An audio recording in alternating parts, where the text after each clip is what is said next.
మోటుపల్లి అనే ఒక గ్రామంలోని ఒక కుమ్మరు ఉండేవాడంట.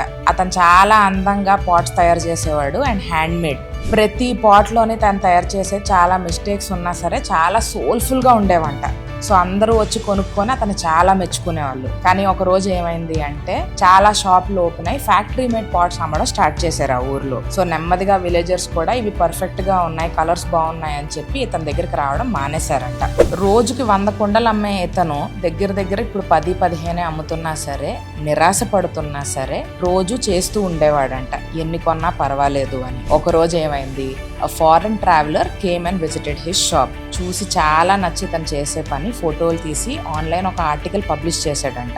మోటుపల్లికి ఎవ్వరు వచ్చినా సరే ఈ ఆర్టికల్ చదివి ఇతని దగ్గరికి వచ్చి మెచ్చుకొని కుండలు కొనుక్కొని తీసుకెళ్లే వాళ్ళంట. సో దీన్ని బట్టి నేను మీకు చెప్పేది ఏంటి అంటే, ఆన్లైన్ ప్రెజెన్స్ పెంచుకోమని కాదు, కన్సిస్టెంట్గా మనం చేసే పని చేస్తూ ఉంటే ఆపర్చునిటీ అన్నది దానంతట అదే మన దగ్గరికి వస్తుంది. సో మీరు చేసేది చేస్తూ ఉండండి.